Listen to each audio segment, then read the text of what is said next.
하나님의 뜻대로 하는 근심, 이런 제목으로 말씀을 함께 나누겠습니다. 지난 한 주간은 우리 교회가 근심이 참 많았던 한 주간이지요.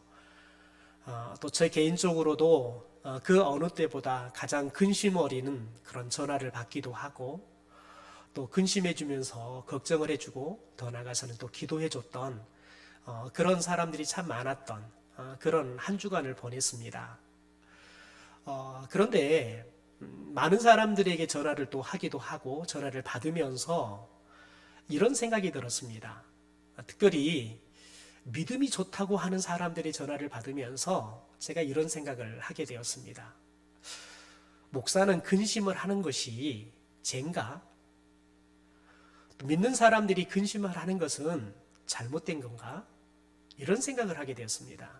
왜냐하면 전화를 하는 사람들 중에서 소위 믿음이 좋다고 하는 사람들이 제가 근심 어린 그런 마음들을 아마 내비쳤나 봐요. 그랬더니 어떤 분은 그러는 거예요. 목사가 믿음이 없어서 걱정을 한다는 거예요.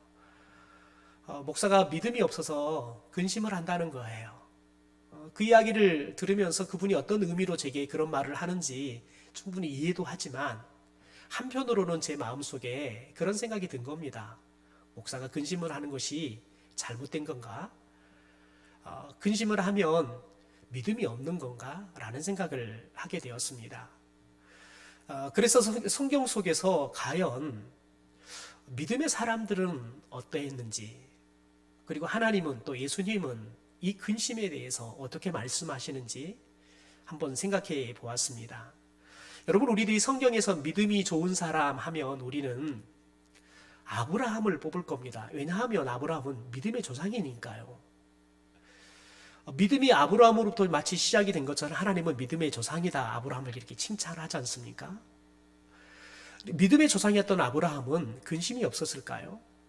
창세기 말씀을 보면 아브라함은 근심이 참 많은 사람 중에 한 사람이었습니다. 심지어 아브라함은 아내 때문에 근심이 많은 사람이었습니다. 아내 사레가 이 아브라함의 평가, 그리고 더 나아가서는 다른 사람들의 평가에 의하면 젊고 아리따웠습니다. 아름다웠다는 말이죠.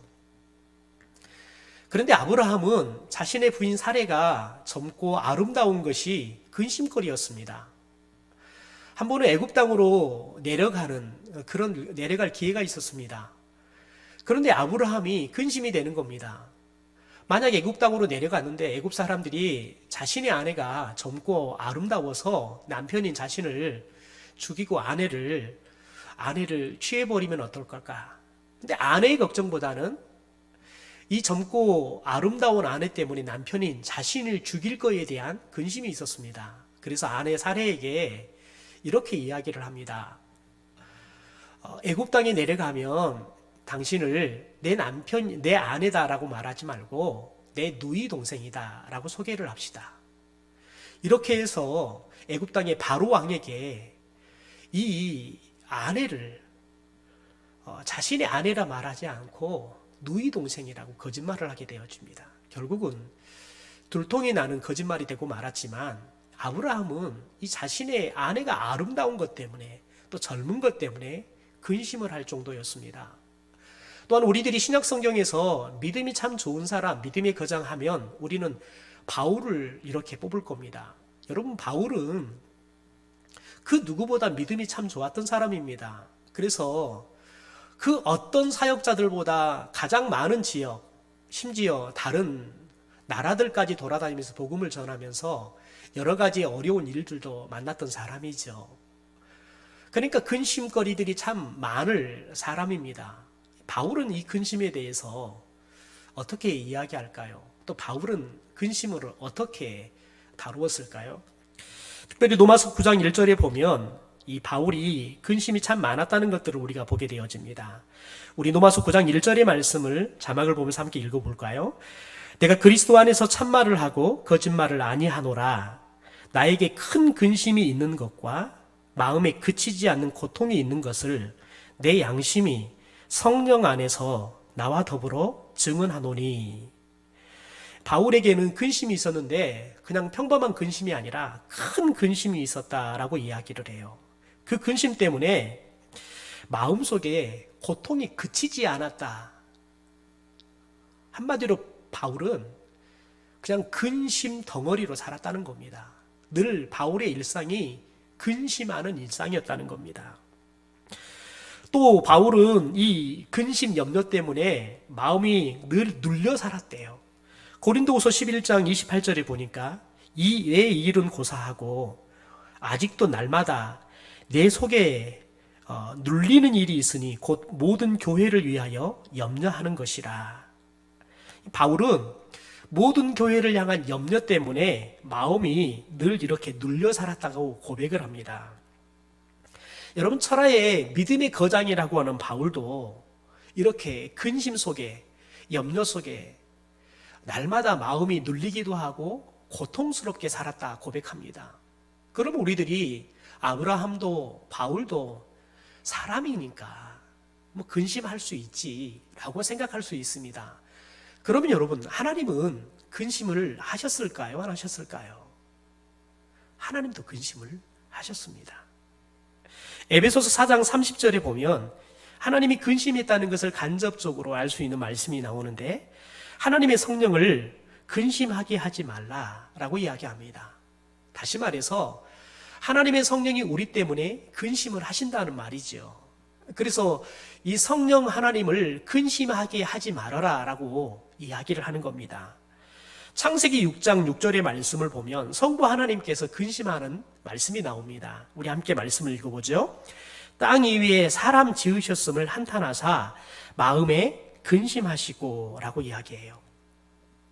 하나님께서 특별히 이 노아의 사건들을 보면서 하나님께서 사람들을 창조한 것들을 한탄하면서 마음에 근심하셨다라고 이야기를 해요. 특별히 이 성경의 언어에 보면 이 근심이라는 것을 뭐에 가깝게 이야기하냐면 슬픈 감정에 가깝게 표현합니다. 그리고 염려라는 말이 비슷한 유사어인 염려라는 말이 나오는데, 염려라는 말은 마음이 둘로 나누어지는 겁니다. 가령 예를 들면 우리들이 기도를 하지요. 기도를 할 때에는 하나님을 향한 믿음이 생깁니다. 그런데 기도가 끝나고 나면 다시 문제에 대한 염려가 찾아오지요. 그러면 하나님을 향한 믿음을 가졌던, 기도하면서 믿음을 가졌던 그 마음이 나누어져서 한편으로는 하나님에 대한 믿음도 있지만 한편으로는 문제에 대한 그런 염려의 마음이 있지요. 이렇게 염려는 마음이 둘로 나누어지는 것을 염려로 이렇게 성경 언어에서는 표현하는 것을 보게 되어집니다. 그러니까 우리가 어떤 문제 때문에 마음이 하나님을 향한 믿음에서 우리들이 나누어져서 믿음만 있는 것이 아니라 불신하는 마음이 생기면서 우리들이 염려를 한다는 거죠. 그러면서 자연스럽게 그 염려가 깊어지면서 우리 안에 슬픈 감정이 찾아오는 것. 여러분, 이게 근심이라는 겁니다. 여러분, 하나님도, 성부 하나님도 근심하셨다는 거죠. 여러분, 그러면 근심은 죄인가요? 죄가 아닌가요? 하나님은 죄가 없는 분이십니다. 그런데 오늘 성경에 보니까 하나님도 근심하셨습니다. 그러니까 죄가 없는 하나님이 근심하셨다, 이 말은 근심은 죄가 아니라는 말이지요. 여러분, 그런데 성경을 자세히 보면 예수님께서는 우리에게 근심하지 말아라 라고 이야기합니다. 요한복음 14장 1절의 말씀에 보니까 너희 마음에 근심하지 말라, 하나님을 믿으니 또 나를 믿어라. 누가복음 12장 22절에 보니까 또 제자들에게 이르시되 그러므로 내가 너희에게 이르노니 너희 목숨을 위하여 무엇을 먹을까, 무엇을 몸을 위하여 무엇을 입을까 염려하지 말라라고 이야기합니다. 예수님 우리에게 마음에 근심하지 말아라. 근심하는 이유를 우리가 하나님을 향한 믿음이 없기 때문에 그렇다는 거지요. 그래서 우리가 근심할 때 우리가 하나님을 믿는 믿음이 필요하다. 왜냐하면 이 근심은 하나님을 향한 믿음이 없거나 적기 때문에 생겨나기 때문에 그렇습니다. 더 나아가서 우리들이 무엇을 먹을까, 무엇을 입을까 염려하지 말라는 겁니다. 왜냐하면 이런 염려는 누가 하냐면 하나님께서 아버지가 아닌 이방인들이 하는 염려이기 때문에 그렇다는 겁니다. 그래서 예수님은 하나님의 아버지인 우리들은 하나님께서 우리들이 무엇을 먹을까, 무엇을 입을까, 무엇을 마실까 그분이 알아서 다 해주니까 너희들은 무엇을 먹을까, 무엇을 마실까, 무엇을 입을까 염려하지 말고 오직 너희들은 하나님의 의와 나라를 위해서 기도해라 라고 말씀하는 겁니다. 그러니까 예수님은 오늘 말씀을 통해서 우리에게 근심하지 말아라 말합니다. 염려하지 말아라 말합니다. 여러분, 그러면 왜 하나님은 근심하면서 우리에게는 근심하지 말아라, 염려하지 말아라 말하는 걸까요? 하나님이 하는 근심은 죄가 아니고 우리들이 하는 근심은 죄이기 때문에 그럴까요? 아닙니다. 이 말은 근심을 해도 되는 근심이 있고 하지 말아야 할 근심이 있다는 말입니다. 여러분, 이번 코로나 사건을 경험하면서 참 감사할 일들이 많았습니다. 성도님들이 서로를 격려해주고 배려해주는 그런 모습들을 통해서 참 감동을 많이 받았습니다.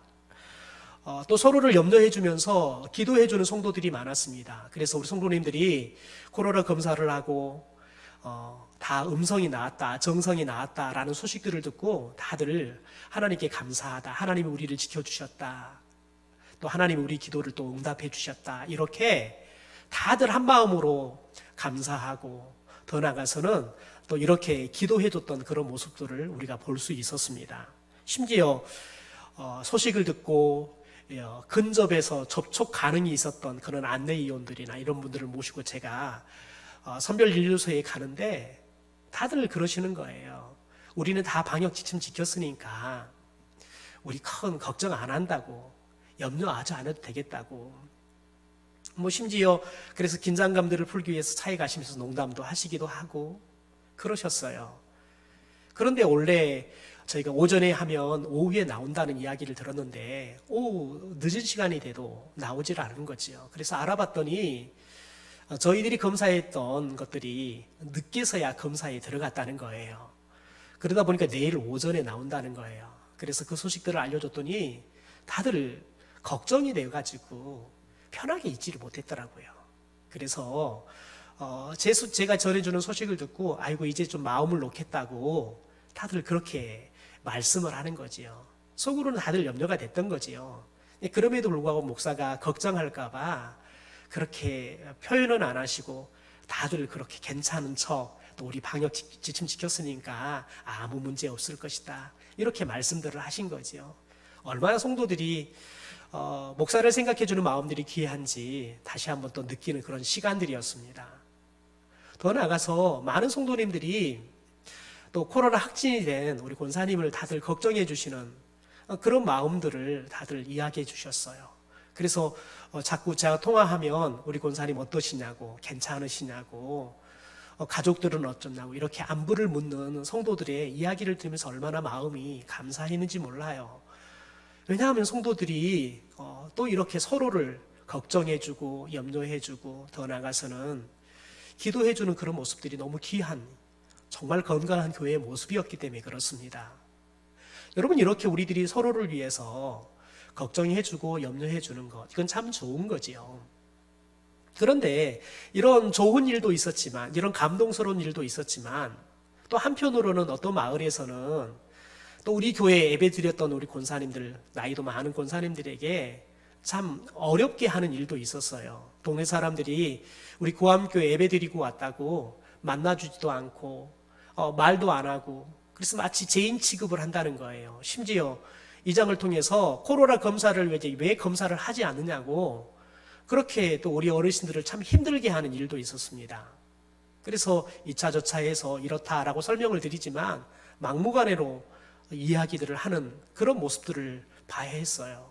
그런데 대부분 그분들은 정확하게 알아보지도 않고 본인들이 생각하는 대로 그냥 말을 하는 거예요.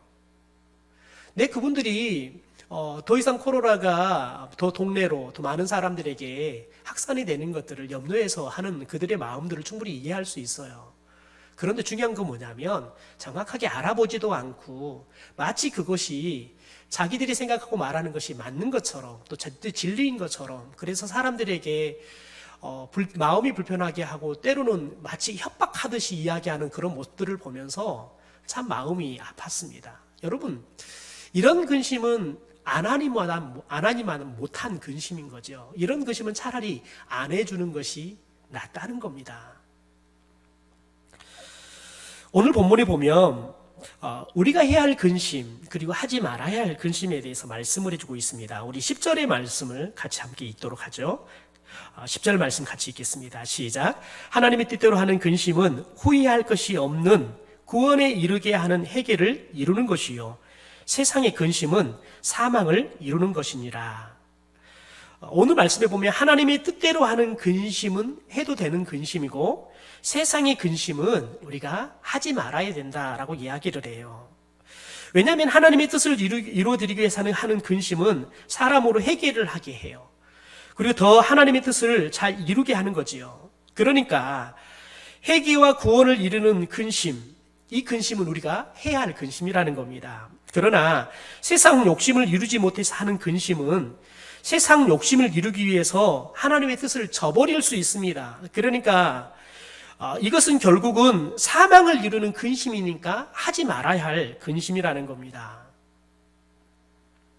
여러분, 사람은 근심으로부터 단 한 번도 자유로울 수가 없어요. 그래서 하이데거는 그런 말을 해요. 사람은 염려를 통해서 자신의 존재를 늘 드러내게 된다는 거예요. 그래서 사람은 염려와 이 뗄래야 뗄 수 없는, 그래서 매일마다 염려하며 살아가는 존재가 사람이다라고 이야기를 해요. 어떤 의학 잡지에 보니까 사람들이 대부분의 질병의 20% 정도는 이 염려 때문에, 걱정 때문에 생겨나는 거라는 거예요. 그래서 이 걱정과 염려를 잘 처리하지 못하면, 걱정과 염려를 처리하는 방법을 모르면 사람은 빨리 죽는다라고 이야기를 해요.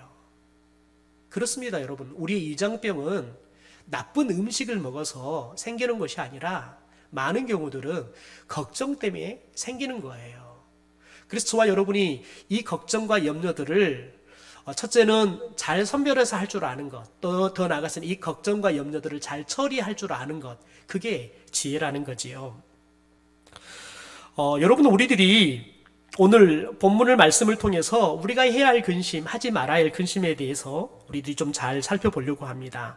오늘 본문 8절을 보면 바울과 고린도 교회 성도들이 모두 근심하는 것들을 보게 되어집니다. 8절의 말씀입니다. 그러므로 내가 편지로 너희를 근심하게 한 것을 후회하였다라고 이야기를 해요.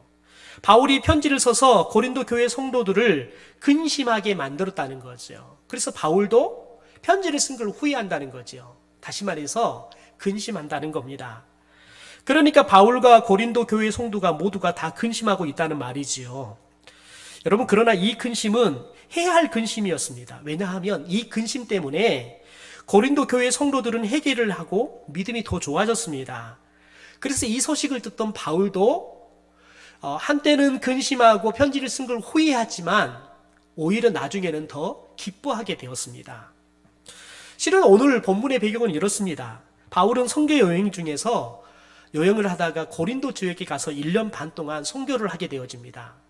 그러면서 이 선교의 열매로 생긴 게 고린도 교회였습니다. 그리고 이제 1년 반 동안 선교를 마치고 난 다음에 바울이 다른 지역으로 선교하기 위해서 고린도 교회를 떠나게 되어집니다. 그런데 얼마 지나지 않아서 이 고린도 교회 성도들이 바울에게 신앙생활에 대한 질문들을 해왔습니다. 그래서 바울이 편지를 써서 성도들은 이 세상에 휩쓸리지 말고 거룩한 삶을 살아야 된다, 이렇게 권면을 하게 되어지죠. 고린도전서를 보면 이런 편지를 보냈다는 말만 나오고 이 편지 자체는 지금 조금 더 남아있지 않습니다. 그러니까 도대체 바울이 어떤 편지 내용을 썼는지는 나와 있지는 않아요. 이후에 고린도 교회에 대한 또 소식이 다시 또 와요. 그런데 고린도 교회에 여러 가지 문제가 생겼습니다. 바울파, 아볼로파, 또 게바파, 이렇게 파들이 생겨가지고 교회 안에 분쟁이 있었습니다. 또 고린도 교회는 하나님이 주신 은사들이 참 많았습니다. 그런데 은사를 받은 사람들이 내 은사가 크다, 너의 은사가 더 능력이 있다, 이러면서 또 은사를 가지고 또 나누어서, 은사파들이 또 나누어서 분쟁을 하는 문제들이 생겼습니다. 더 나아가서는 성도들끼리 세상 법정에다가 고소고발을 하면서 법적인 분쟁도 생겨났습니다. 바울이 1년 반 동안 정말 목숨을 걸고 선교해서 세워놨던 이 고린도 교회가 교회다운 교회의 모습을 다 상실해 버린 거죠. 정말 세상에 덕이 나지 않는 그런 모습으로 분쟁하고 또 서로 싸우는 그런 모습으로 교회가 변해버린 겁니다. 그래서 바울은 이 모든 문제에 대해서 올바른 신앙생활이 어떤 것인지 가르쳐 주기 위해서 편지를 씁니다. 바로 이게 고린도 전서입니다. 고린도 전서를 보내고 나서 바울은 고린도 교회가 염려가 됩니다. 편지를 보냈지만 염려하는 그 마음이 놓이지 않아서 직접 고린도 교회를 방문하게 되어집니다. 그런데 이 고린도 교회를 방문했을 때 고린도 교회 성도들이 바울을 환영할 줄 알았는데 환영하기는커녕 바울을 모욕을 하고 굉장히 바울을 배척했습니다. 그래서 바울은 심한 상처를 입고 다시 에베소로 돌아가게 되어집니다. 고린도 성도들이 바울의 말을 듣지 않고 잘못된 신앙생활을 할 뿐만 아니라 직접 바울이 갔지만 환영하긴커녕 바울을 모욕하고 배척하는 그런 모습들을 보면서 이 바울이 마음이 얼마나 아프고 슬펐겠습니까? 그래서 바울은 큰 근심 속에서 이 고린도 교회를 무섭게 꾸짖는 편지를 썼습니다. 또한 이 편지 또한 지금 남아있지 않습니다. 다만 고린도 후서에 이런 편지를 보냈다라는 내용만 나옵니다. 그게 우리가 읽었던 8절의 말입니다. 그러므로 내가 편지로 너희를 근심하게 한 것을 후회했다. 바로 이렇게 말하는 겁니다.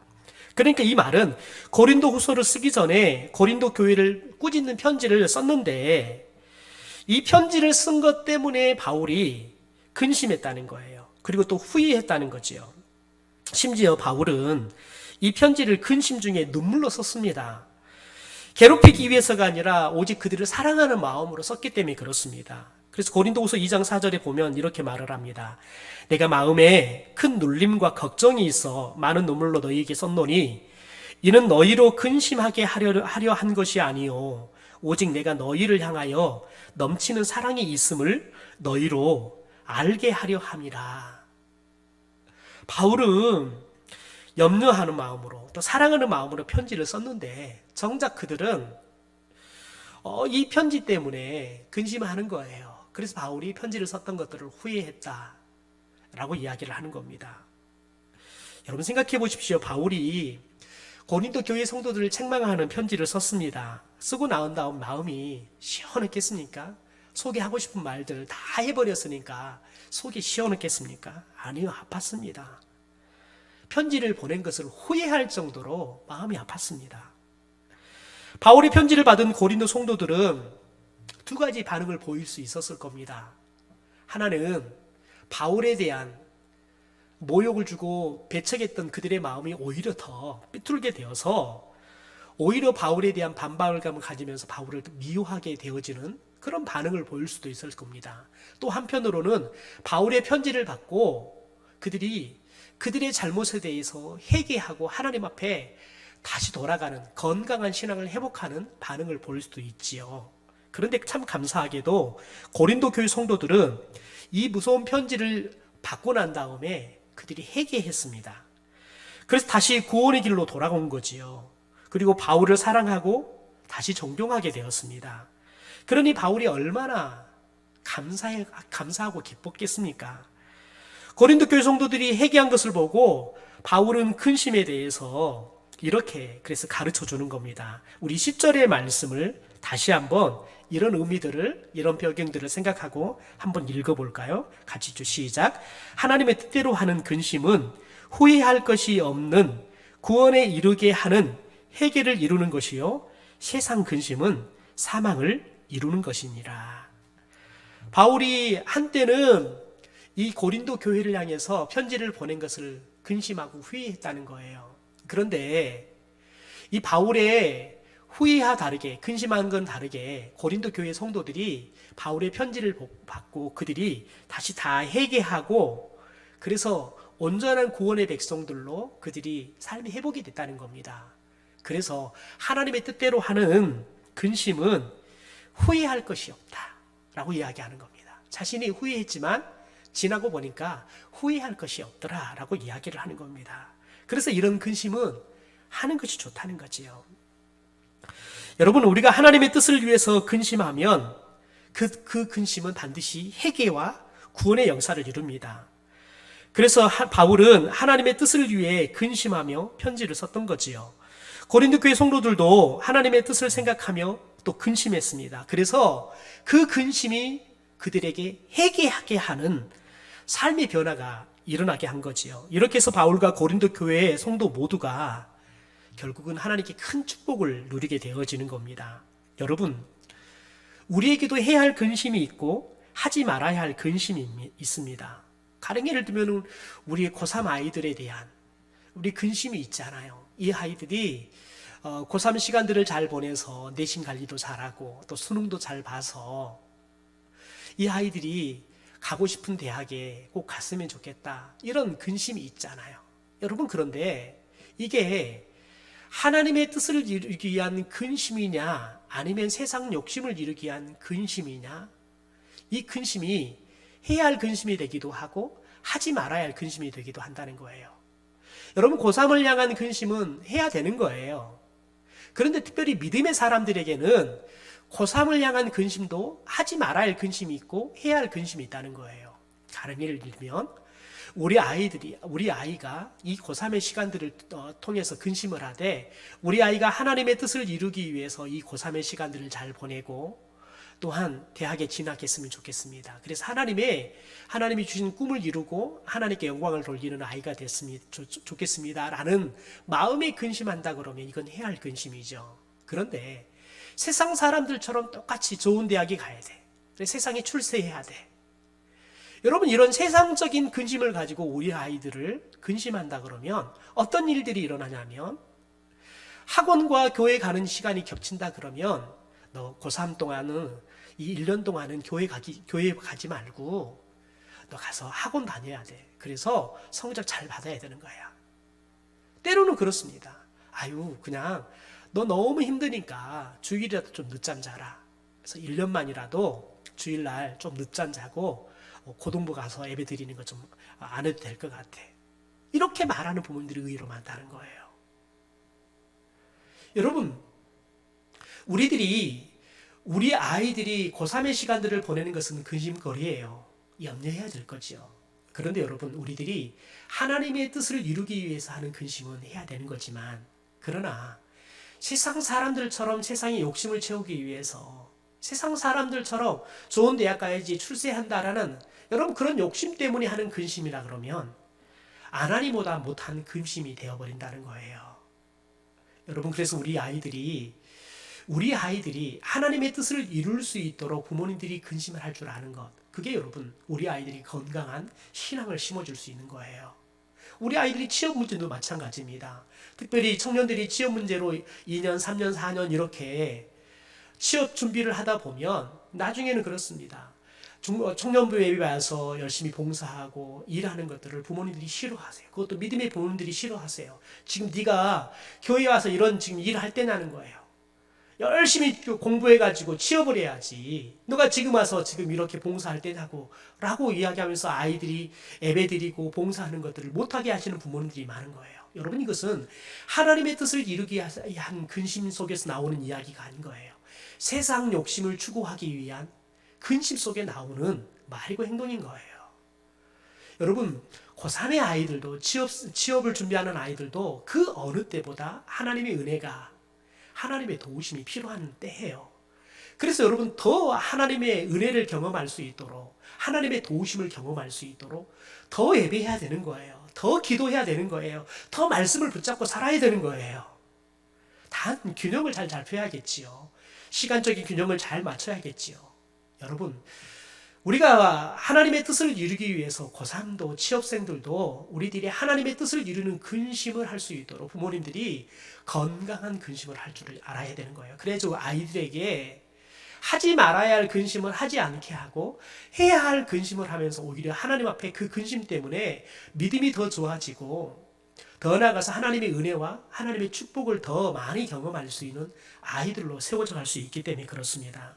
저는 부디 우리 성도님들이 고3의 아이든 또 취업을 준비하는 아이들을 향해서 하든 세상 욕심에서 나오는 근심 때문에 아이들에게 믿음의 길을 그르치게 하는 부모님들이 아니라 우리 아이들이 하나님의 뜻을 이루기 위한 근심을 함으로 인해서 더 믿음에 견고하게 설 뿐만 아니라 더 뜨겁게 예배하고 하나님의 은혜와 하나님의 축복으로 우리 아이들이 하나님이 예비하신 축복의 길을 걸어가도록 옆에서 믿음을 북돋워 줄 수 있는 그런 믿음의 부모님이 될 수 있게 되기를 주님의 이름으로 축원합니다. 여러분, 하나님이 가장 기뻐하는 게 뭘까요? 하나님은 우리들이 하나님의 뜻을 따라서 근심하는 겁니다. 그래서 하나님의 뜻을 이루고 더 나아가서 이 뜻이 결국은 하나님의 뜻을 따라서 영혼들이 죄인은 회개하고 다시 살아나서 주님께 돌아오는 거지요. 이게 가장 기뻐하는 것이 아니겠습니까? 여러분, 그러면 하나님이 성도들에게 우리들에게 이게 해야 할 근심인지 하지 말아야 할 근심인지 더 나아가서는 하나님은 우리에게 바른 신앙들을 가르쳐 주기 위해서 목회자를 통해서 때로는 주변에 좋은 믿음의 사람들을 통해서 우리에게 권면을 하게 하지요. 여러분, 그럴 때 여러분 그런 이야기들을 들을 때 부담이 돼요. 어떨 때는 그러지요. 주일을 성수할 수 있음에도 불구하고 집안의 결혼식 때문에 주일 예배를 드리지 않고 가겠다는 거지요. 그런 목사로서는 그렇게 이야기합니다. 그러지 마시고 주일을 성수하십시오. 그리고 오히려 평일날 가서 더 축복해주고 더 기도해주면 더 좋을 겁니다. 아니면 더 시간을 내어서 따뜻하게 식사를 대접하면서 축하해주면 더 좋을 것입니다. 이렇게 이야기를 합니다. 그러면 대부분의 많은 사람들은 그렇습니다. 그 이야기를 감사하게 받기보다는 부담스러워해요. 왜냐하면 친척집의 결혼식인데 가지 않으면 친척들에게 체면 차리를 할 수 없잖아요. 그래서 체면 차리를 하자니 목사님 말에 거슬리고 목사님 말을 거슬리더니 또 친척들이 걸리고 굉장히 부담스러운 거지요. 여러분, 목사도 그게 부담스러운 이야기인 줄 압니다. 그러나 해야죠. 그게 목사가 바른 목사에 또 바른 목사이고 바른 목회를 하는 것이니까요. 여러분, 그럴 때 성도들은 그 말을 하나님의 뜻을 위해서 목사님이 저러는 것인지 아니면 목사의 욕심으로 저러는 것인지 잘 분별해야 되는 거지요. 그리고 하나님의 뜻을 위해서 하는 말이라 그러면 그것들을 때로는 부담스럽고 때로는 마음이 상하기도 하지만 받을 수 있어야 되는 겁니다. 왜냐하면 그 말을 그 권면을 받아들일 때는 근심이 되고 마음이 상하지만 받아들이고 나면 결국 하나님께서는 그것을 통해서 우리가 후회함이 없는 하나님의 구원, 하나님의 축복을 반드시 이루기 때문에 그렇습니다. 우리가 지난 주일 예배를 드리면서 우리가 드리는 예배가 뇌물성 예배일까?